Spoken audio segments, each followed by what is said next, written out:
Boa tarde a todos. Não sei se têm o som todos ligados.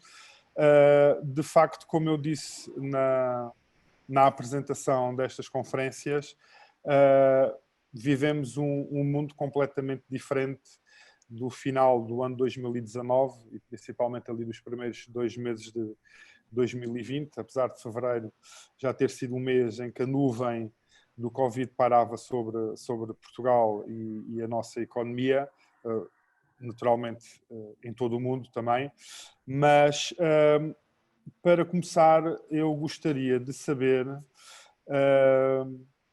de cada um, e aqui o setor da distribuição moderna, o setor das marcas e aqui um setor muito específico que é o das bebidas ou das cervejas, de facto quais foram e quais são os 2 principais aspectos que destacaria vividos até agora no setor em que estão inseridos. Gonçalo, começava por ti. Olá, Vítor. Olá a todos. Olá, Pedro e Filipe e a todos os nossos ouvintes. E magnífica organização por parte da distribuição hoje, que de facto não tem o mesmo calor de estarmos todos juntos, mas é a prova de que tudo é possível. E começaria exatamente por aí, Vítor, nessa pergunta de quais são 2 aspectos que se possa destacar relativamente ao setor, é precisamente esta capacidade de nos reinventarmos perante uma pandemia que apanhou todos de surpresa e sobre a qual pouco ou nada sabíamos. E por isso, quer dizer, pode ser um lugar comum o que eu vou dizer, corro sempre esse risco, mas a verdade é que a capacidade de nos termos reinventado enquanto setor, que ainda por cima, um setor que tem uma diversidade entre alimentar e retalho especializado e que teve que fazer face a dificuldades diferentes num ambiente completamente diferente. Se por um lado, e aqui respondendo à pergunta, destacaria que o retalho especializado, que quase todo esteve muito tempo fechado e foi por obrigação legislativa e por questões de saúde pública, teve que se reinventar. O que conseguiu ainda ter operações ativas teve que se reinventar, quer no online, quer no click and collect, quer no aparecimento de novas soluções para fazer face às restrições. Enfim, numa palavra, o retalho especializado teve que resistir perante uma adversidade tão grande. E por outro lado, o retalho alimentar adaptou-se, inovou, em muitos casos antecipou medidas e mostrou uma resiliência fora do comum. Claro que isto é a dimensão das empresas, e se nós falarmos do consumo, que também já lá vamos, e do consumidor, acho que há aqui um novo paradigma que tem muito de racional, de compra racional, da alteração de comportamento face à inexistência da compra por impulso, face a uma necessidade que vai pairar por todos nós, e digo isto sem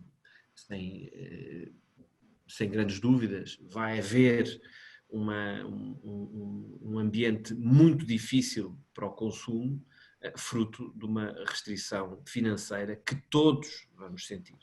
De modo que as minhas primeiras impressões. Já vamos às outras. Já vamos às outras. Pedro, do lado das marcas, de uma forma geral, não de uma marca específica, que o Filipe Bonina depois logo dirá a sua opinião, mas de uma forma geral, no universo das marcas de fabricante, quais seriam os 2 aspectos a destacar para já? Boa tarde a todos, boa tarde Gonçalo, boa tarde Filipe, Vítor, mais uma vez obrigado pelo convite. Eu estou muito na linha daquilo que também o Gonçalo disse antes. Houve aqui uma grande necessidade de todas as entidades se reinventarem, todas as entidades reorganizarem as suas operações no sentido, neste caso, sendo o retalho aquele que daria a cara mais diretamente com o consumidor, é óbvio que há toda uma operação atrás antes de chegar à loja que era preciso manter ativa. E diria que houve aqui duas questões práticas e um bocadinho a apresentação que a Marta fez no início já deu alguma nota. Houve uma primeira fase com uma alteração de mix de consumo grande, com muitas coisas que não eram prioridades primeiras na cesta de compra dos portugueses que passaram a sê-lo e produtos que basicamente desapareceram quase das cestas de compras e algumas empresas viram a sua posição muito fortemente reforçada, outras nem tanto. E depois, ao longo do tempo, também houve aqui uma curva que foi variando fortemente. Por isso nós tivemos um momento, quase diria, de hiperpressão, para depois termos alguns momentos, eventualmente, aquilo que poderia chamar, não sei se é um neologismo, se não uma hipopressão, que é um bocadinho, sentimos um bocado o contrário, passarmos de uma fortíssima atuação do consumidor sobre determinados produtos, com estocagens num primeiro momento, quer dizer, o consumidor teve uma atitude que eu diria um bocadinho anormal, mas nada anormal face ao que era de esperar. Irracional, Pedro, Irracional, mas essencialmente uma situação que eu acho que cada um de nós perceberá com alguma facilidade porque é que foi feita, mas ao mesmo tempo temos a questão prática depois de perceber que muitos desses produtos que foram altamente pressionados numa primeira fase passam a ser produtos que não são a primeira prioridade na fase seguinte. Porquê? Porque por isso simplesmente eu tenho quantidades em casa estocadas que não me obrigam a fazer compras tão cedo desses mesmos produtos. Claro. Por isso os campeões de vendas dos primeiros dias não têm que ser forçosamente os campeões de vendas de médio e longo prazo, ou quem fizesse corridas de 100 metros é quem fizesse maratonas, e penso que aqueles que fizeram e ganharam as corridas de 100 metros nem serão, se calhar, aqueles que no final do ano acharão que terão feito a maratona vencedora, e isso vai ser, digamos, ainda muita água para correr debaixo da ponte para percebermos exatamente o que se passará. Finalmente, só dizer-vos que há empresas neste universo, e quando nós falamos e dizemos que o setor de grande consumo não foi daqueles que foi mais impactado, o Sr. João Duque há bocadinho dizia de alguma maneira isso, que há setores onde a situação é pior, mas quando depois analisamos dentro de cada setor, mesmo aí, e se calhar no lado das marcas nota-se um pouco mais que no lado do retalho, há empresas que claramente tiveram situações muito complicadas para encarar, seja pelo fecho do canal Horeca de um lado, o Filipe seguramente irá falar nisso a seguir, seja muito porque há compras que deixamos de fazer. Toda a nossa atividade no exterior, quando nós estamos fora de casa, nós associamos isso a determinados tipos de consumo e houve produtos que pura e simplesmente desapareceram de cesta de compras porque nós não saímos de casa. Eu diria que é um comportamento, já tenho dito isto, é um bocadinho brincar com as palavras, mas é um comportamento típico de um momento atípico e acho que é um bocadinho isto que nós sentimos e que fazer também disto uma regra sobre o que vai acontecer a seguir me parece muito prematuro e acho que vai claramente com o desconfinamento, não vamos voltar ao Covid-1 com certeza, mas também não vamos voltar ao Covid, porque não é o comportamento quando estivemos fechados em casa que vai prevalecer nesta fase seguinte. Claro. Filipe, uma empresa como a Central de Cervejas, que tem um universo alavancado na distribuição moderna, mas também no consumo fora de casa, no canal Horeca, sofreu, de certa forma, se calhar é daqueles setores que mais impactos sofreu. Quais seriam, na sua ótica, os dois aspectos que destacaria para já nesta crise vivida até hoje, dia 26 de maio? Bom, olá, boa tarde a todos. Olá Pedro, olá Gonçalo. Olá Vítor, obrigado pelo convite. Bem, para nós o aspecto mais relevante teve a ver, obviamente, com o fecho do canal Horeca. Representa uma parte muito substancial das nossas vendas e das nossas receitas e, portanto, eu não tenho que esconder que foi dramático a quebra de consumo que se deu.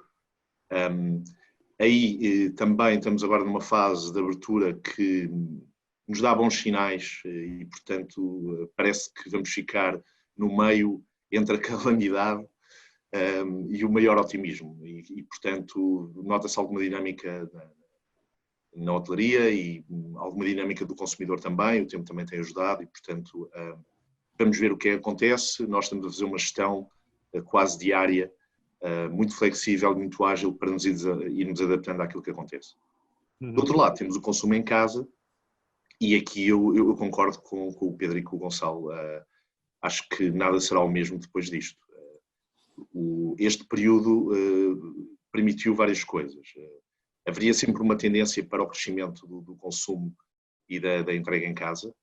Era uma tendência mundial, aliás, bastante subdesenvolvida em Portugal, Eu acho que se quebraram imensos mitos em relação a isso, ou seja, as pessoas passaram a ver isso com uma certa normalidade, habituaram-se a isso e, portanto, isso não voltará atrás.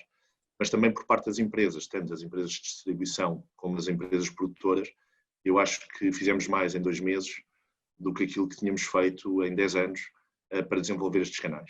E essa dinâmica vai se perpetuar e vai ficar, tanto do lado do consumidor como do lado da oferta.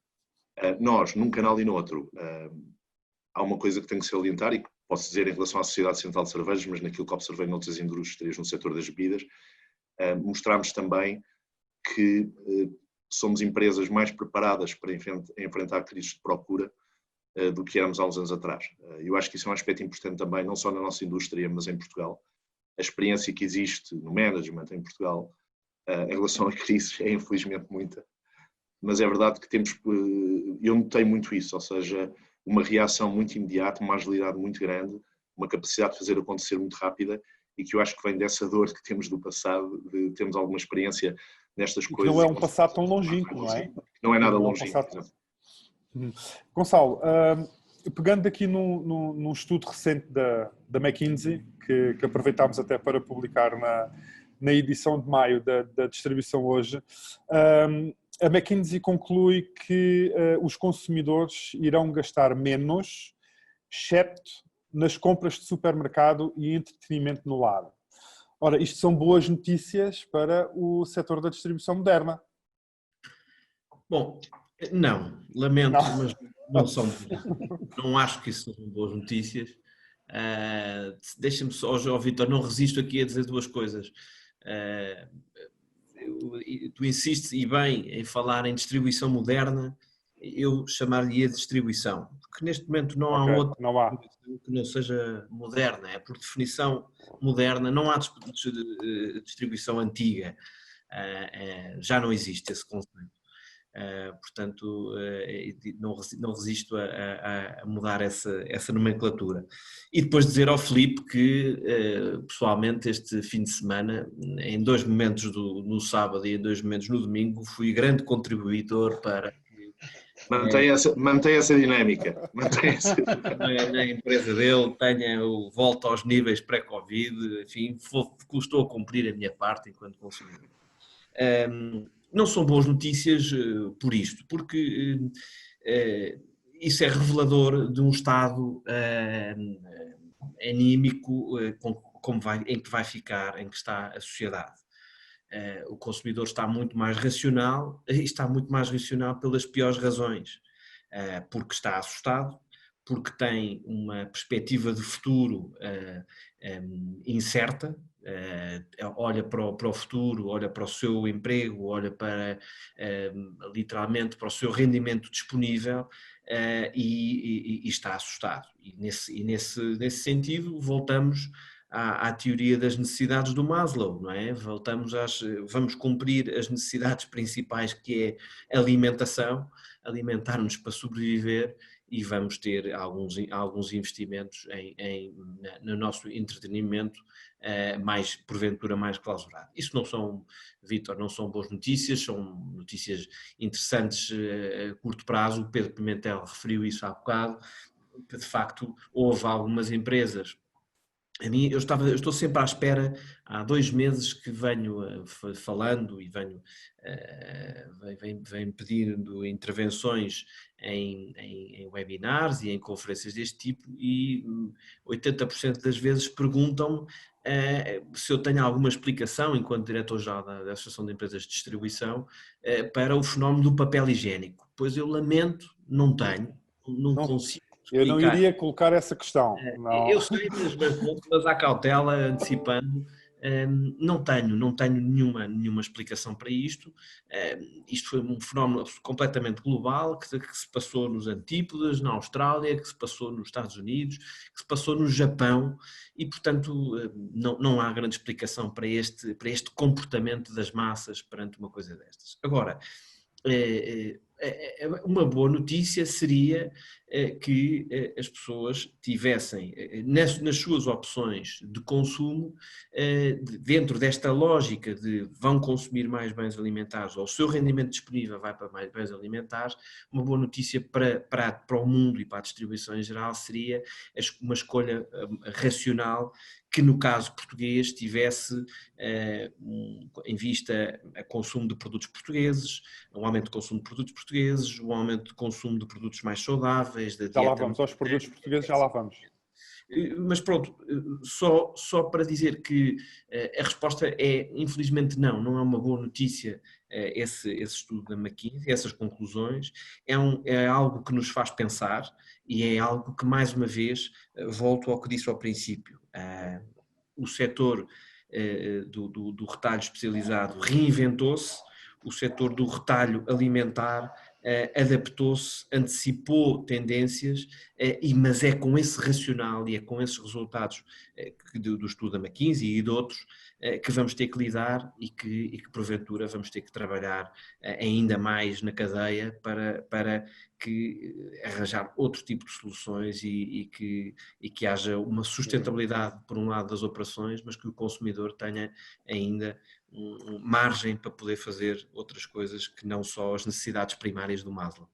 O Gonçalo focou aqui um aspecto que depois também vou-lhe dar a palavra, mas agora ia passar a palavra ao Pedro Pimentel, colocando-lhe esta questão aqui da produção nacional e do Made in Portugal. A Centromarca organizou há relativamente pouco tempo um webinar com a Câmara de Comércio e Indústria Portuguesa, onde o seu vice-presidente, o Paulo Portas, admitia de facto que o Made in Portugal assumirá um papel essencial no pós-Covid. Teremos um consumidor mais focado em quando vai ao linear ou quando fizer as compras por e-commerce, ter a atenção ao produto nacional, ou, como o professor João Duque referiu há pouco, depende do preço? Sim, não, duas notas só, uma para dizer, porque às vezes não se vai depender das palavras, que o Paulo Portas não é vice-presidente do Centromarca, é vice-presidente da Câmara de Comércio e Indústria. Sim. Só para não haver. Podia ser. Um dia. Eventualmente, nunca se sabe, mas pronto. Claro. Isso era a primeira questão. E a segunda questão, ainda voltando um passo atrás para depois andar à frente e complementando aquilo um bocadinho que o Gonçalo falava relativamente ao estudo da McKinsey.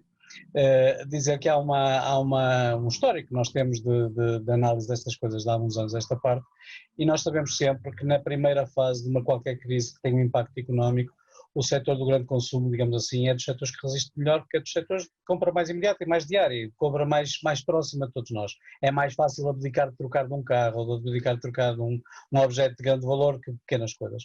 No entanto, há um ciclo que basicamente passa num primeiro momento por uma opção por produtos ligeiramente mais baratos, no segundo momento já não é ligeiramente mais barato, passamos a uma segunda opção, que é realmente optar por produtos de outras gamas complementares e finalmente consumir menos, que muitas vezes é isto que acontece. Em 2012 tivemos essa prova e, como o Filipe dizia há bocadinho muito bem, nós já temos algum treino de como estas coisas se vão passando para também podermos de alguma forma antecipar o que é que pode ser este primeiro Lamired que o setor vai viver muito bem comparativamente com outros, quando nós sabemos que no médio e longo prazo seguramente não será assim. Em relação ao consumidor português, como vocês sabem, na Centromarca nós temos empresas portuguesas, empresas internacionais, e eu acho claramente que vai haver, claro, um impulso a uma mensagem muito de consumo daquilo que é nosso, do consumo do que é português, tendo nós em percepção também que temos que ter que nós exportamos produtos e também essa mensagem vai passar noutros mercados e seguramente aquilo que nós sentimos enquanto portugueses relativamente àquilo que compramos cá serão aquilo que sentem os espanhóis, os franceses, os alemães nos seus próprios mercados, e isto, se é uma vantagem relativamente ao consumo imediato, tem as suas limitações quando falamos mais em termos de internacionalização da nossa economia. E recordo que nós em 2012, voltando mais uma vez a falar dessa fase, uma das formas, não vou dizer a única, mas uma das formas que ajudou de alguma forma a suplantar mais rapidamente a crise do que aquilo que tínhamos sentido, foi claramente que temos este impulso exportador que nos gerou oportunidades de negócio noutros mercados e fazer disso uma forma de nós trabalharmos. Como foi dito já aqui hoje, nós vamos estar num mundo em crise, por isso nós em 2012 tivemos essa oportunidade de colocar produtos em países que estavam numa situação melhor que a nossa, hoje não tanto, mas pode ser um dos handicaps na recuperação, pode ser exatamente isso, como também o turismo, se calhar vamos falar nisso mais à frente, pode ser também um dos outros handicaps para nos inibir de uma recuperação que poderia ser um pouco mais rápida se não tivéssemos essa limitação. Não tenho dúvidas que vai ser assim, mas também não tenho dúvidas que as pessoas se vão ajudar com algumas referências e as marcas não têm muitas vezes uma questão de nacionalidade próxima, são marcas nossas, marcas do nosso coração, e temos muitas marcas que, independentemente da sua origem ou do seu capital, porque muitas vezes a discussão é um bocadinho complexa, estarão sempre muito próximas dos portugueses. E acho que acima de tudo isso sim, as marcas que trabalharem para os portugueses e as marcas que trabalharem, fizerem essa ponte e criarem essa empatia com os portugueses, independentemente do seu ponto de produção ou da origem do seu capital, são sempre aquelas que no final deste jogo serão as marcas que estarão mais próximas, e isso acontece também da mesma forma com as cadeias de distribuição. Eu julgo que as cadeias de distribuição portuguesas, chamamos assim as cadeias de distribuição internacional, todas aqui terão que trabalhar para o consumidor português, não há umas e outras. E é essa forma que eu julgo também do lado das marcas, o comportamento será um bocadinho este, é estar próximo do consumidor, criar esta empatia, e depois o consumidor fará obviamente a sua escolha. Claro. Antes de colocar aqui uma questão ao Filipe, vou voltar ao Gonçalo por causa deste tema da Portugalidade. A APED, a este propósito, vai organizar juntamente com a CAP uns workshops, comprar português, uma atitude com futuro. Eu não quero arriscar esta pergunta, mas a distribuição global e não moderna olha agora para a produção nacional de uma outra forma, ou é a necessidade que faz com que estas parcerias e este olhar para o que é português seja diferente? Bom, eu não diria isso, não diria que olha agora, porque há um caminho feito pela distribuição nacional no sentido da valorização da produção agrícola, especificamente nacional, e do que é português. Também este é válido para essa área de produtos, dos hortofrutícolas, mas também é válido para a área das marcas nacionais, como o Pedro acabou de referir. O que acontece é o seguinte, não diria que tenha havido uma necessidade por parte da distribuição de ir à procura dos produtos nacionais, uma vez que ela já existia. O que diria é que aquilo que o Filipe falou da inexistência, de repente, numa semana, os produtores nacionais, independentemente da sua dimensão, ficaram sem o canal Horeca e ficaram sem os canais de proximidade e os mercados. Estamos a falar de áreas de negócio que sobreviviam muito numa lógica de proximidade. E o que aconteceu aqui foi um repto lançado, nós temos participado desde sempre, e isso em boa hora. Eu não me aflige nada e não fico nada impressionado por dizer bem dos governos, independentemente da sua origem e da sua ideologia. Pouco me importa na altura em que é preciso dizer bem quem é que está no governo. Mas a verdade é que houve uma área específica que foi intervencionada do ponto de vista, não do ponto de vista stalinista, mas do ponto de vista keynesiano, se quiserem, por parte do governo, que foi uma cooperação entre Ministério da Agricultura e Ministério da Economia para assegurar que a cadeia de valor, a cadeia de distribuição de alimentos estivesse a funcionar. E por cadeia de distribuição de alimentos estamos a falar na produção, estamos a falar nos transportes, estamos a falar na logística, estamos a falar na distribuição.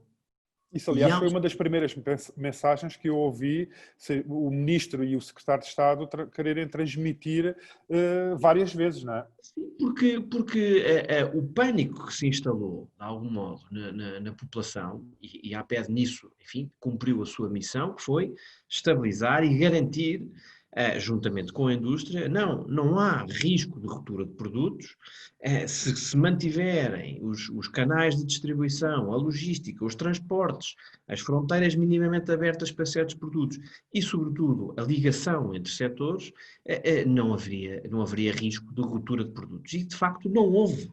Não houve nenhuma ruptura de produtos, o que houve foi um consumo inusitado nas primeiras 3 semanas que obrigou a um processos logísticos muito mais céleres e, de facto, enfim, a comunicação social faz o seu papel e o que é muito mais interessante do ponto de vista comunicacional mostrar momentaneamente uma prateleira vazia do que mostrar os nossos colaboradores a reporem na prateleira e ao final do dia já haver tudo, a legalidade, digamos assim, do funcionamento da cadeia a funcionar. Mas, dito isto, para responder especificamente à pergunta, achamos que este caminho de coordenação entre as várias entidades é de facto a única maneira e a única forma de termos uma valorização da produção nacional e de termos produção nacional que não estava no radar da distribuição,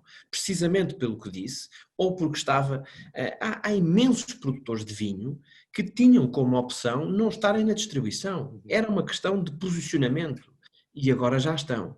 Há imensos produtores de carne de raças autóctones que não estavam propositadamente na distribuição e que agora já estão. Se vão continuar a estar, até poderá passar por ser uma opção deles próprios.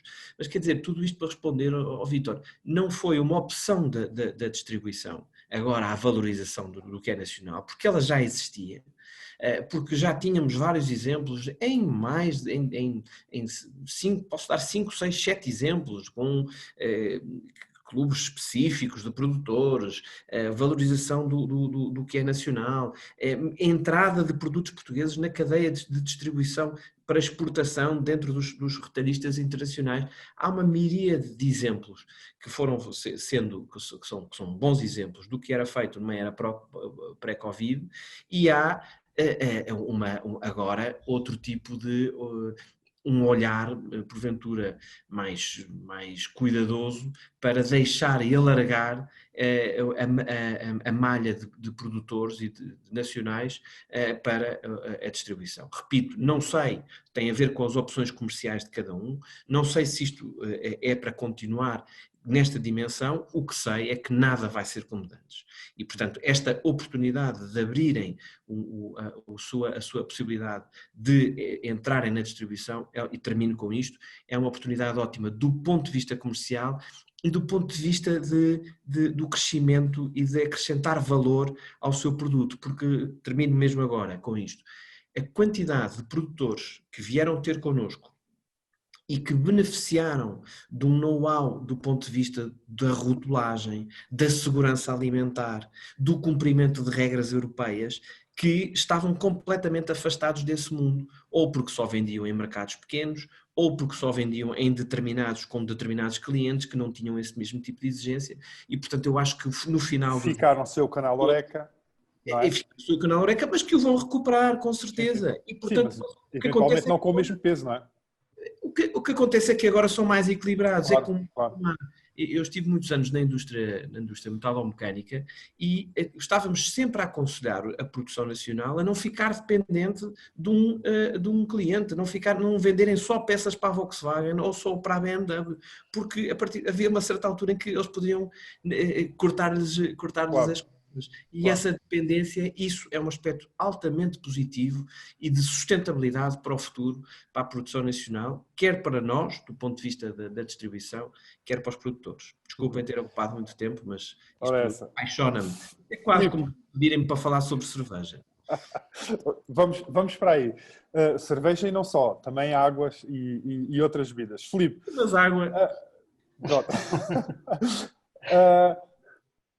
Uma empresa que tem marcas como Sagres, com e sem álcool, Luso e outras bebidas, teve um impacto incalculável, diria eu, apesar de haver as folhas de Excel que fazem essas contas, com o encerramento do canal Horeca, a restauração, a hotelaria, menos turismo, enfim, é um enumerar de situações que só têm pontos negativos.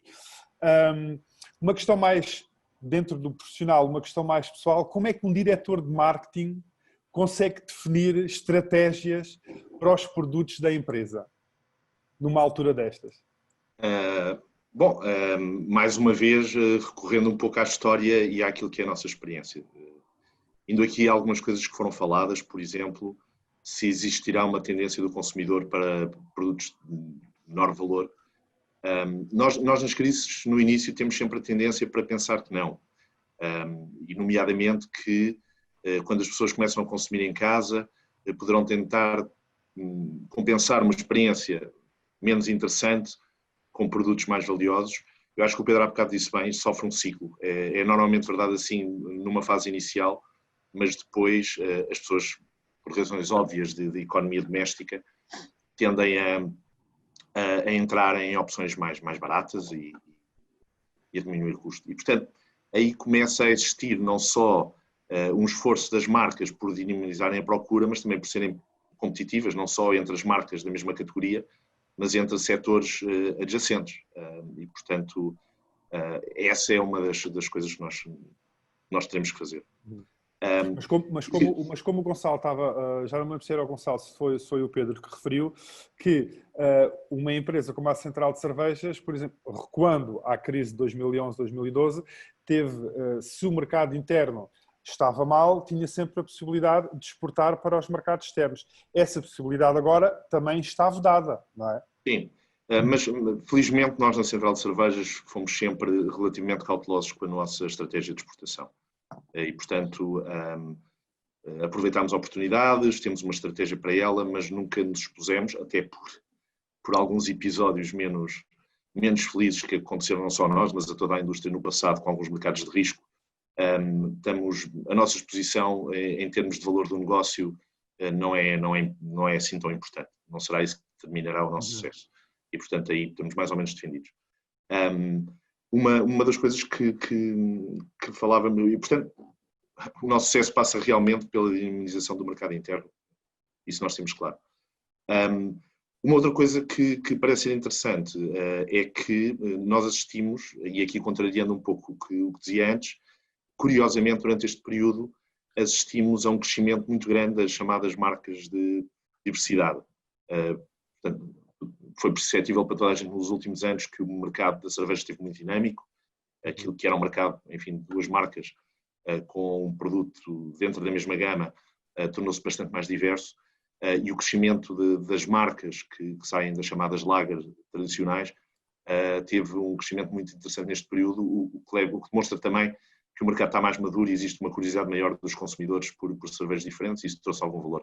Veremos se isto se vai manter ou não, esperemos que sim. Mas no mercado com mais cervejas nós estamos a falar de um país em que o canal Horeca ficou fechado durante sei lá quanto tempo, não temos, por exemplo, um fenómeno como o Campeonato Europeu de Futebol, não temos os festivais de verão de música, o canal Horeca vai abrir a conta-gotas, faltando saber a confiança ou /desconfiança que o consumidor vai tendo ao visitar esses locais. Portanto, como é que, e eu pergunto agora, pego aqui numa pergunta que foi colocada aqui no chat, como é que a Central de Cervejas está a ponderar abordar o mercado no sentido de encontrar alternativas para amenizar as perdas do canal Horeca que tardará a voltar ao cenário do antes-Covid, ou antes do Covid? A primeira resposta a isso é que há uma parte de perda de receita que não é compensável. Ou seja, portanto, há aqui perdas que nós, por simplesmente, teremos que assumir. Depois, em termos de onde é que nós nos vamos focar no imediato, em relação àquilo que o Vítor disse, é quase por exclusão de partes, ou seja, e referiu bem. Para ter uma ideia, a Central de Cerveja patrocina quase 2.000 eventos por ano, grande parte dos quais não vão acontecer. Isso não é recuperável.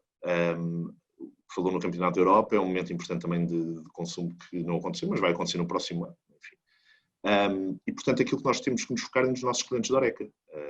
E grande parte daquilo que tem sido a nossa ação neste momento tem sido de alguma forma reequacionar a nossa relação com os nossos clientes. Não fomos só nós.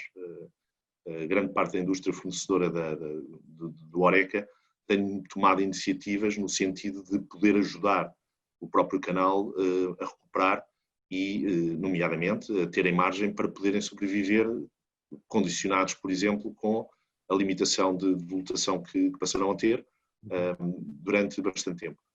Mas eu, quando há pouco dizia que nós estamos a fazer uma gestão de muito, muito curto prazo, tem também a ver um pouco com isto, porque a recuperação da Horeca, nós não sabemos como é que ela vai acontecer, a começar por nós não sabemos quantos estabelecimentos vão sobreviver a isto, quando há uma quantidade enorme deles que ficaram absolutamente descapitalizados e que não saberão se vão conseguir abrir. Mas posso dizer, por exemplo, que nós tomamos várias iniciativas de fornecimento de produto sem custo para o canal, para podermos, pelo menos, ajudar a criar algum valor para os estabelecimentos no arranque, para que isto se comece a mexer e se comece a dinamizar e a entrar. Mas no curtíssimo prazo é isso que vai ter que acontecer. Nós e todos os que dependem desse canal teremos que colaborar muito nesse sentido. Recordo que há a possibilidade de colocar as questões em viva voz, bastante para isso, vir à barra inferior da plataforma Zoom e colocar a mãozinha no ar, mas eu tenho aqui via chat uma pergunta para o Gonçalo e para o Pedro Pimentel. E é a seguinte: o que podemos esperar da atividade promocional para 2020? Se em 2012 resultou como uma forma de incentivar o consumo, em 2020 a maior parte das compras dos portugueses são feitas com recurso à promoção. Gonçalo, por ordem alfabética. Muito bem. Como é que... Dizer a atividade promocional é fácil, nós temos isso na cabeça. Representou em 2019 49% das vendas no retalho alimentar. Isto é, 49% das vendas no retalho alimentar foram feitas em atividade promocional. Portanto, é algo que já está inserido na cabeça dos consumidores. Faz parte dos hábitos de compra. Diríamos que sim, quer dizer, isto fomos um bocadinho empurrados todos um bocadinho para esse movimento nos últimos anos, nos últimos 4, 5 anos. O que posso dizer é que também tem estabilizado, portanto não tem havido uma evolução, tem ficado nessa ordem de grandeza, entre 47 e 49. Comparamos com mais, eu disse isto também no Congresso da Centromarca, comparamos com mais 4 ou 5 países do centro da Europa e do leste da Europa que estão neste top 5 de quem faz mais aquisições em ambiente de promoção. É algo que será difícil de inverter e os portugueses habituaram-se a isso.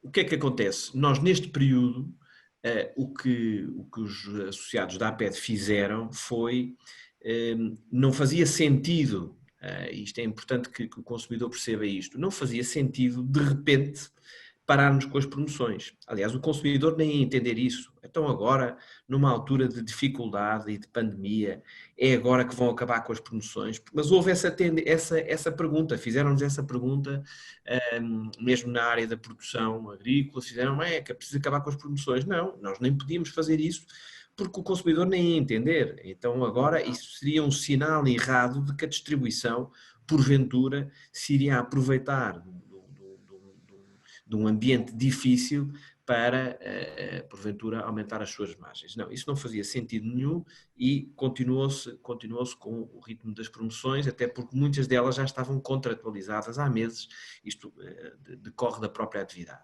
Agora, o que fizemos foi limitar a comunicação das promoções, isto é, a publicidade. Acabámos com os folhetos, acabámos com este incentivo, digamos assim, ao consumo, também para cumprirmos a nossa missão e haver algum equilíbrio e alguma racionalidade para que as pessoas não assambarcassem ou consumissem excessivamente numa altura em que era preciso aqui bastante equilíbrio. Realmente o nosso ouvinte, o nosso leitor refere o que foi feito em 2012. Eu diria que isto reside muito na política comercial dos meus associados, os nossos associados. Mas são realidades comparáveis? 2012 com 2020? Não sei. Eu acho que não sei, não ouvi o que é que o Pedro disse, mas... Não são comparáveis, não são comparáveis. Acho que não são, acho que isto até é único. E, portanto, obrigará com certeza a outros remédios. Agora, É o que tenho visto do ponto de vista da política comercial e também numa lógica de reforço de um consumo equilibrado e de reanimar a economia, uma palavra, um conceito que o Filipe usou muito, é preciso reanimar isto, e nós até na APET temos defendido que isto devia ter sido reanimado antes, que o retalho especializado devia ter sido reanimado antes, que o canal Horeca devia ter sido reanimado antes e que isso era possível. Mas enfim, são decisões políticas que tivemos que aceitar. Agora, as promoções eu diria que vão se manter, talvez a níveis um bocadinho inferiores, talvez um bocadinho mais dirigidas para alguns produtos, mas é algo que dificilmente sairá. Agora, o que nunca será nunca é um remédio para incentivar o consumo. Por causa desta lógica que estamos a falar há cerca de uma hora, que é a racionalidade do consumidor e a escassez financeira que infelizmente vai acontecer. Claro. Pedro, do lado eu concordo e discordo ligeiramente, não, mas na base estamos os dois de acordo em relação àquilo que o Gonçalo estava a dizer. A vantagem de estar aqui há mais anos que o Gonçalo é termos um bocadinho a memória mais longa e só dizer que quando foi 2012 e o célebre episódio do 1º de maio, os 49% que o Gonçalo referia agora, na altura, estaríamos a falar, não tenho exatamente de cabeça, mas 21 ou 22% que era o fenómeno promocional nessa altura e que saltamos dos 21, 22 para os 49 atuais. Esse número também não significa forçosamente que as promoções hoje, por serem 49%, sejam mais profundas que aquelas que eram há 2 ou 3 anos atrás, porque aquilo que nós estamos a dizer é que em cada 100 euros que são vendidos, 49 são vendidos de uma forma qualquer de promoção, não significa que antes era 50 e hoje podia ser 30 ou 20, isso, estamos a falar de números que não são muitas vezes diretamente comparáveis, mas que mostram a amplitude do fenómeno.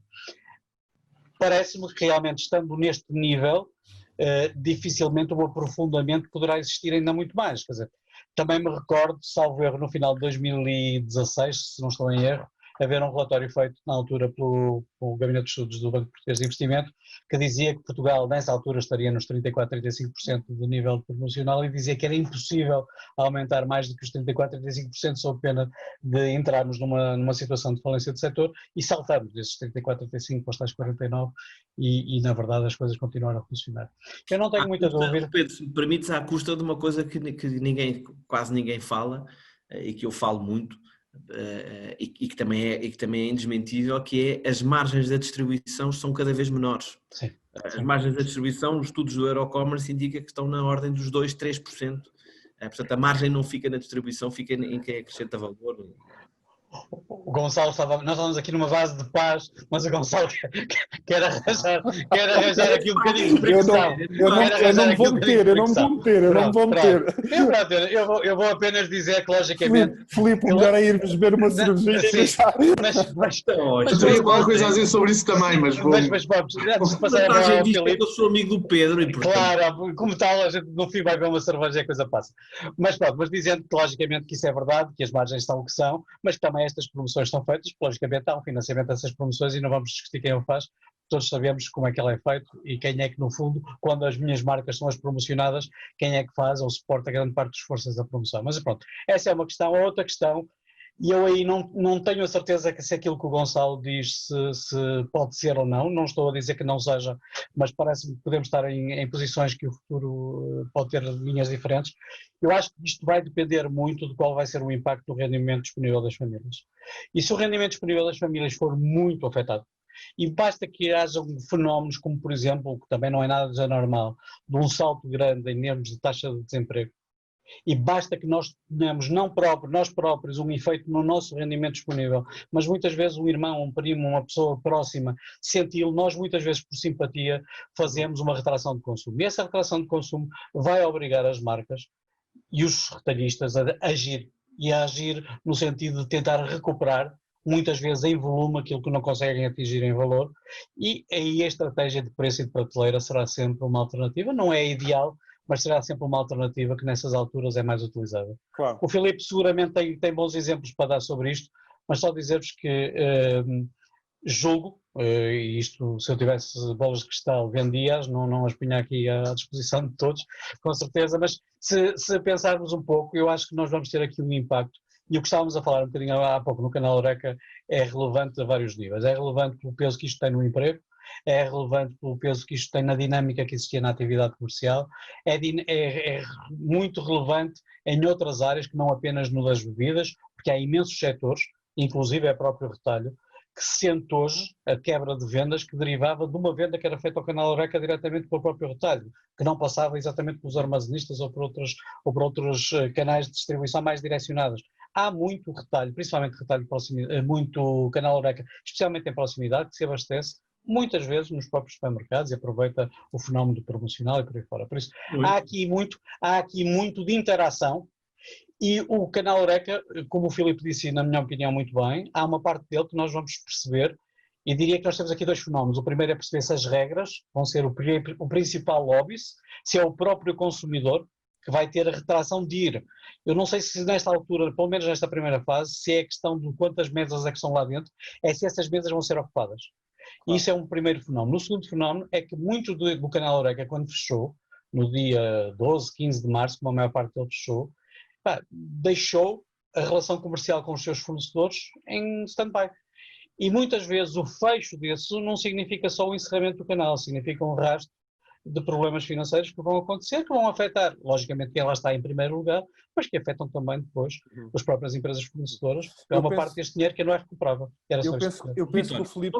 Posso só dizer uma coisa, 30 segundos só para incluir no mindset do Filipe e do Pedro os grossistas, que a PET também representa e que também tiveram aqui as suas dificuldades e também eles se reinventaram, apesar de tudo e com uma medida inteligente, que foi, os grossistas normalmente servem o canal Horeca e de repente também ficaram sem esse canal, mas que também só o consumidor final.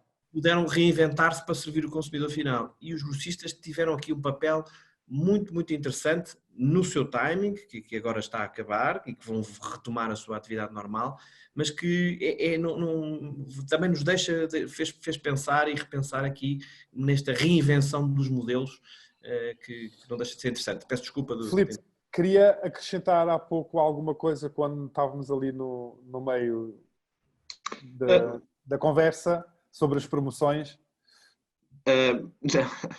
Era apenas uma provocação, acho que eu e o Pedro alinhamos melhor os dois em relação, Gonçalo está em desvantagem. Em relação a essa dinâmica. Eu acho que hoje em dia isso funciona de uma forma muito saudável entre a distribuição e os produtores, e portanto há um sistema montado e equilibrado sobre quem é que financia e quem é que fica com o valor, portanto acho que não é sequer uma polémica. Portanto, era só este apontamento. Tá bem. Uma coisa que é inegável... Vou continuar a fazer o meu papel de consumidor e a beber as marcas. Um aspecto que é inegável nesta realidade vivida desde o dia 2 de março é, de facto, a explosão que foi registada no comércio digital. A distribuição, seja ela alimentar, seja ela não alimentar, eu lembro-me da GfK ter indicado que as impressoras pessoais tiveram um aumento de 300 e tal % quando estavam em queda. A distribuição alimentar, os operadores começaram a ter períodos de entrega em vez de horas, a ter de dias e de semanas. E, portanto, a máquina foi também, de certa forma, surpreendida. Mas também, do outro lado, começaram a surgir alguns fenómenos interessantes, como foi aquele que aconteceu há relativamente pouco tempo, por exemplo, com a Unilever FIMA, em que nós temos o B2B, B2C e agora de repente também temos o D2C, que é o Direct to Consumer, sendo que a Unilever agora vem diretamente ao consumidor final. Como é que vocês olham para esta nova realidade, sendo que se o próprio fabricante começar a abrir os seus canais de venda diretamente ao consumidor final, a distribuição, o retalho alimentar tem, de alguma forma impactado. Dou a minha palavra. Eu acho que esse problema não é, ou seja, o problema não é novo. O que aconteceu foi, como com outras coisas, esta situação acelerou por necessidade iniciativas como essa que fala da Unilever FIMA, de fazer entrega direta, portanto aqui mais do que venda estamos a falar de entrega direta ao consumidor. Aquilo que é a nossa visão sobre isso é de que quando chegarmos a uma estabilidade maior do comércio eletrónico, as pessoas optarão por ter sempre uma experiência de conveniência, não diferente daquela que quiseram ter quando começaram a aderir, por exemplo, às grandes superfícies. As pessoas não querem ir a 30 lojas, querem ir a uma, e quando estiverem no online também não querem ir a 50 lojas, querem ir a algumas. Haverá lugar para tudo.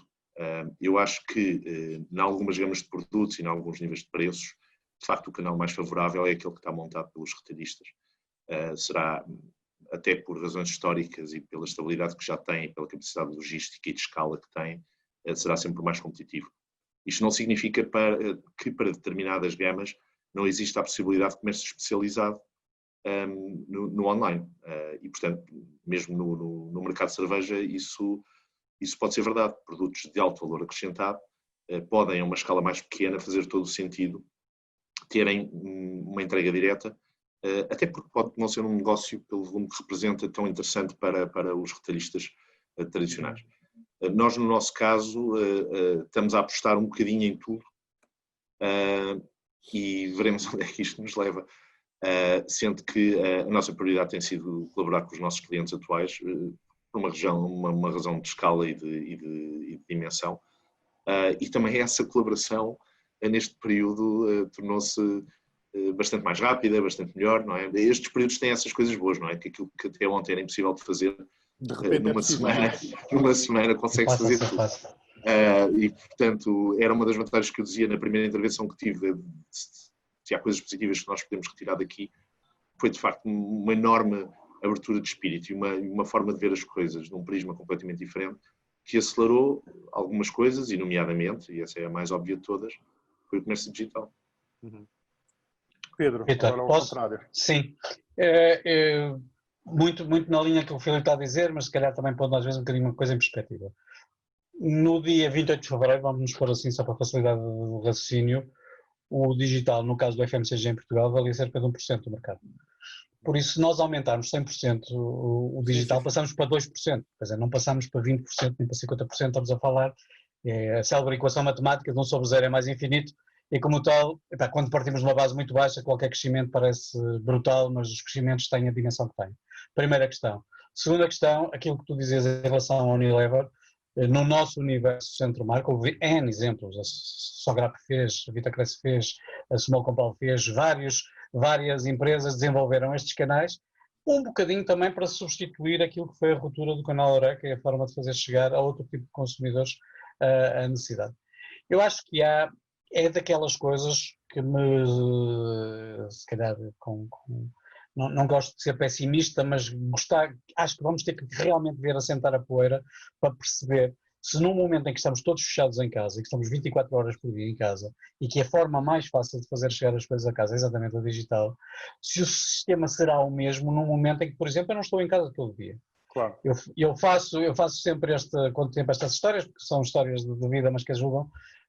Eu tenho a facilidade de, como tenho um escritório aberto, como quando nós temos, muitas vezes receber as encomendas que nem sequer são para mim, são para pessoas de família que aproveitam o facto de estar alguém em casa ou alguém no escritório para fazer essas entregas. E nós depois temos aqui uma parte muito substancial da operação que nós não percebemos porque é que as pessoas aderem agora sim e não aderirão mais tarde, ou poderão não aderir mais tarde. É que as pessoas estão muito habituadas a ter um custo irrisório ou zero associado àquilo que é a entrega dos produtos. E esse custo para nós existe. Na maioria das vezes não ter custo, não é? Não ter custo. E esse custo para nós, para o retalho, para a CCC, para todas as empresas, esse custo existe. Não é sequer um custo baixo.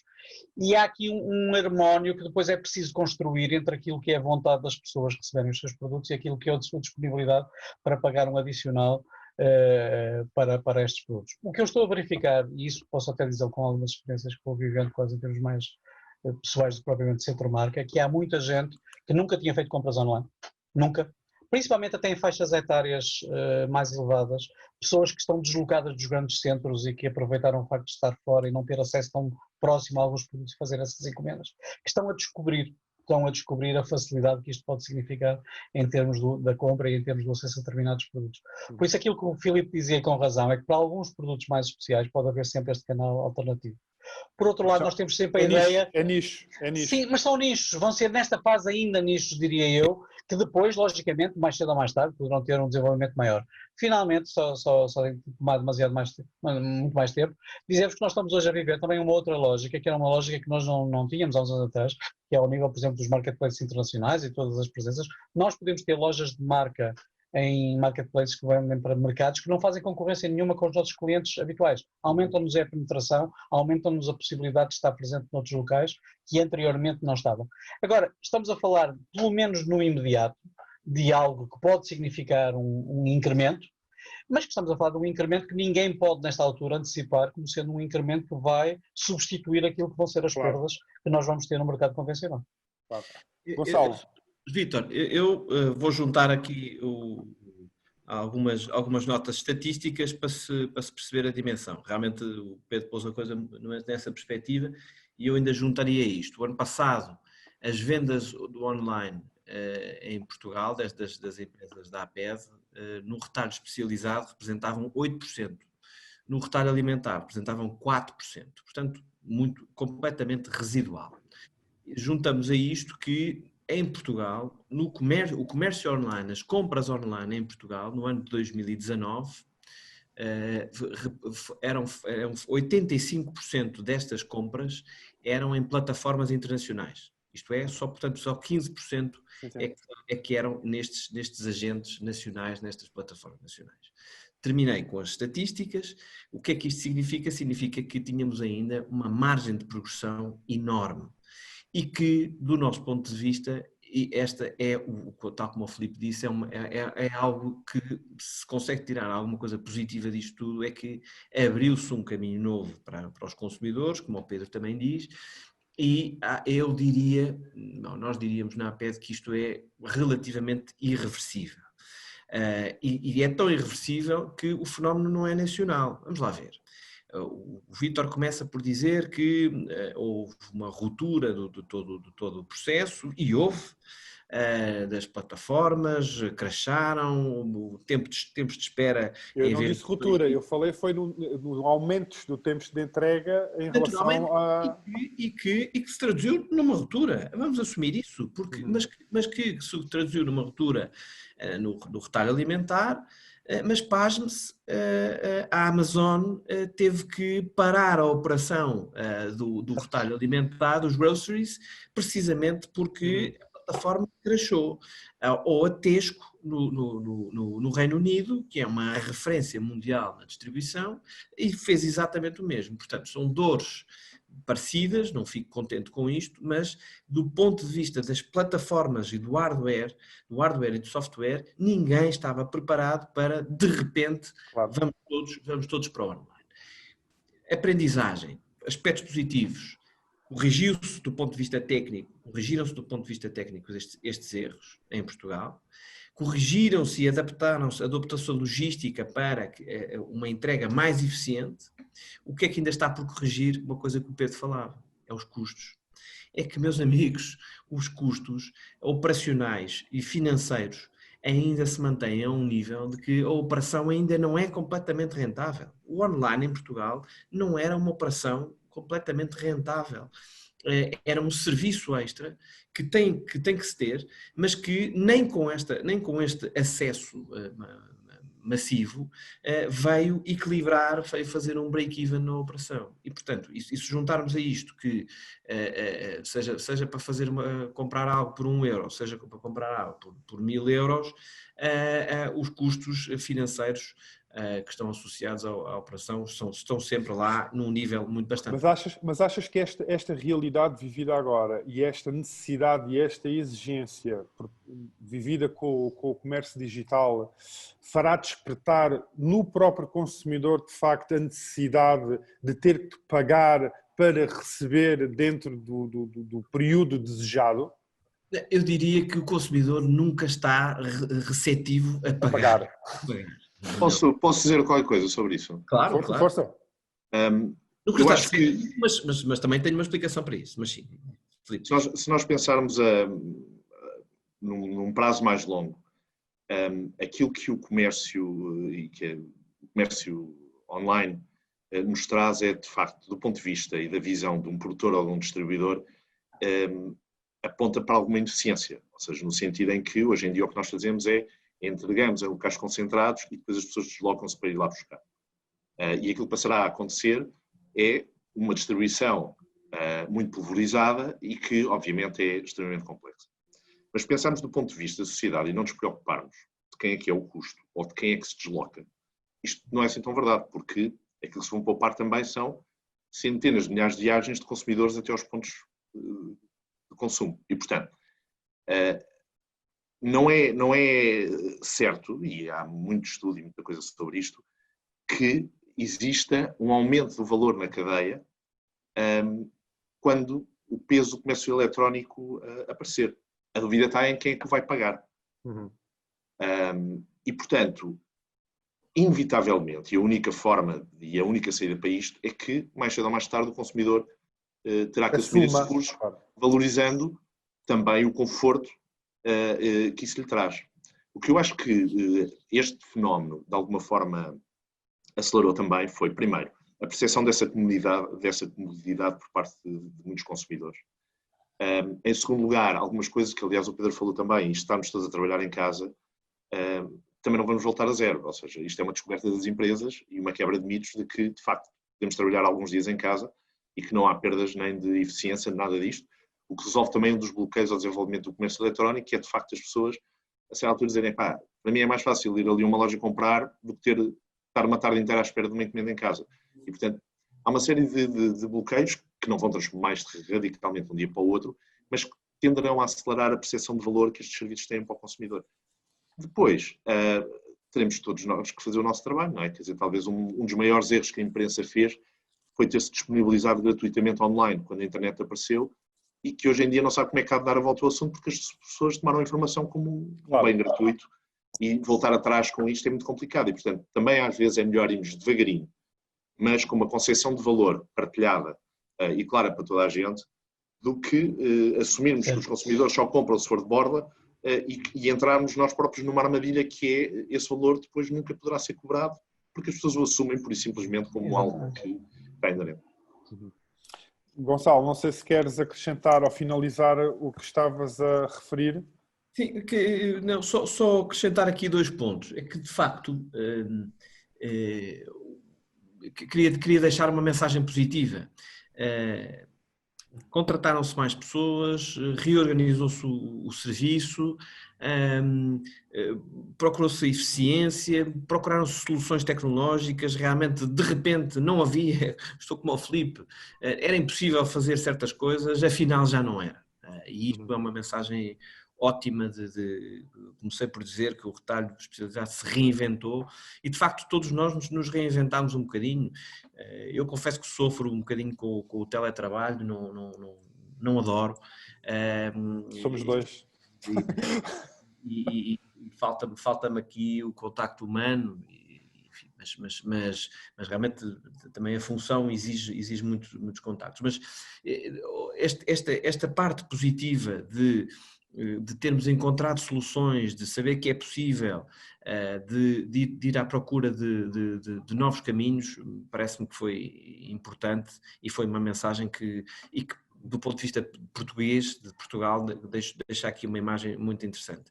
Agora, é irreversível que não acho que estou muito curioso para ver no final do ano se aqueles 4% e 8% que eu falei ao princípio de faturação online, como é que se vão passar? Não sei se vão passar para o dobro, mas fiz já no princípio desta semana, fiz uma sondagem com 4 ou 5 associados que tiveram na linha de fogo do canal online e que referiram que se nas primeiras semanas o consumo no online se multiplicou por 6, agora está praticamente estabilizado no triplo comparativamente à fase pré-Covid.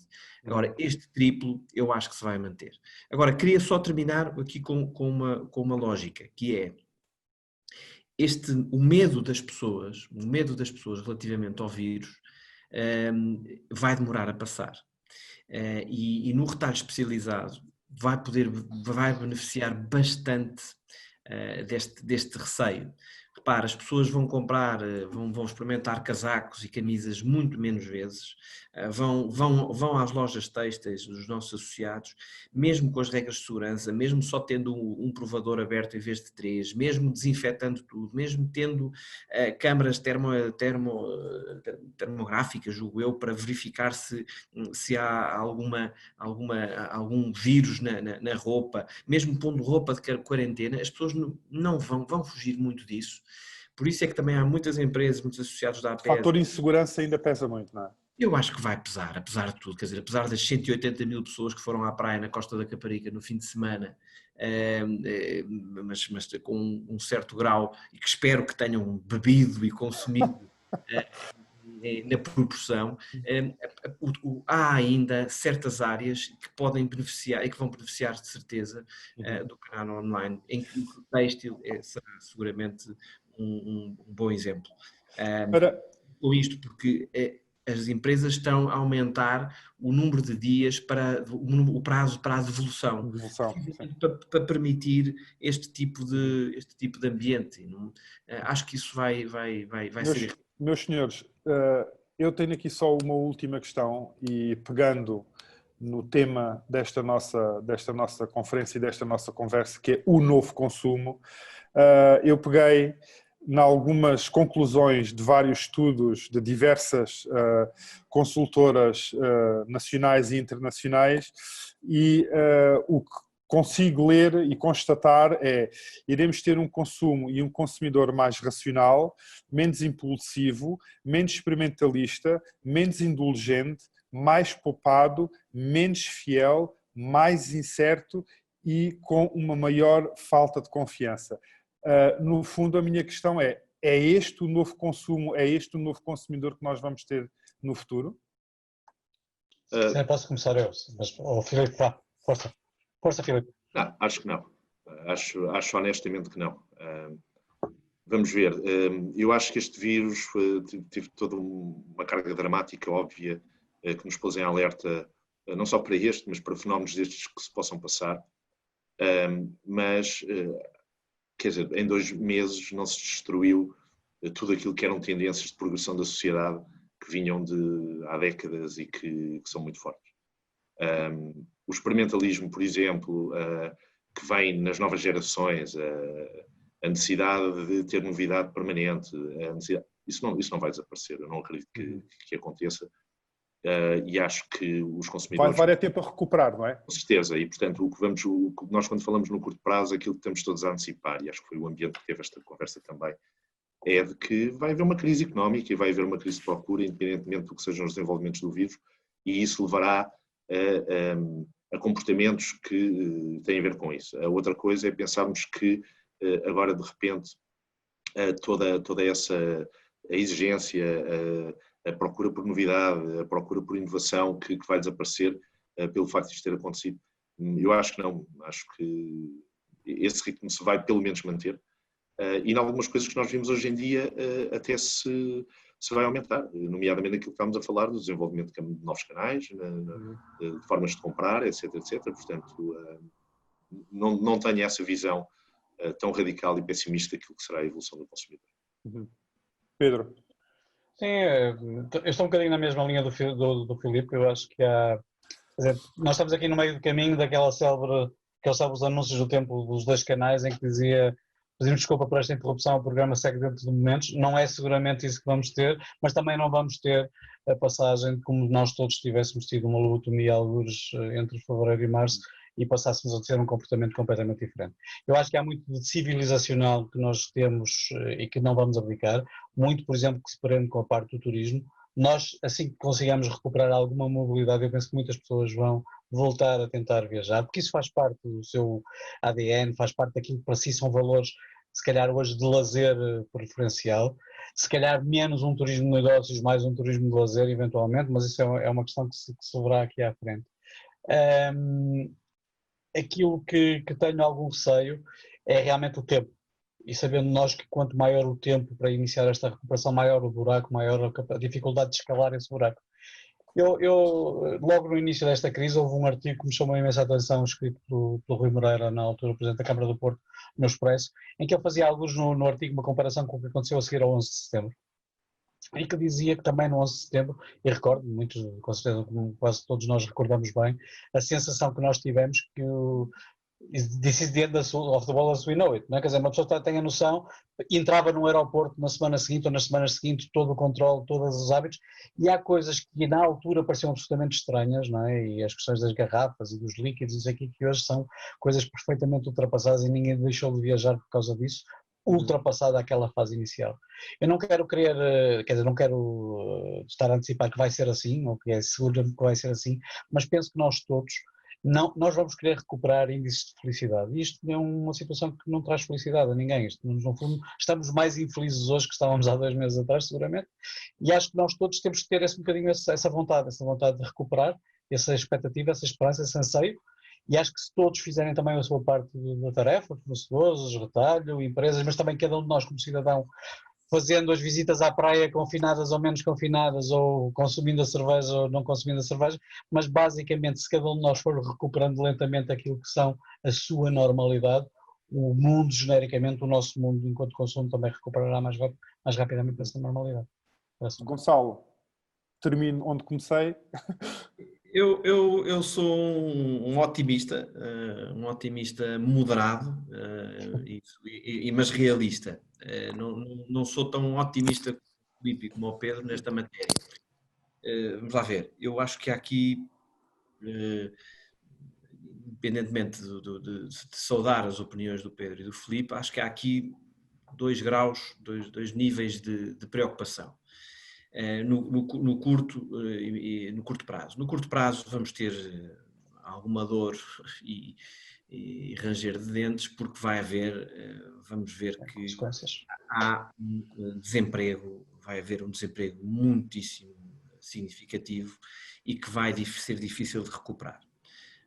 Nós tínhamos, são notícias de hoje também, nós tínhamos aqui uma parte importante da população e bem sustentada no turismo, e o turismo, sobretudo o internacional, vai tardar um bocadinho, na minha modesta opinião, a ser recuperado.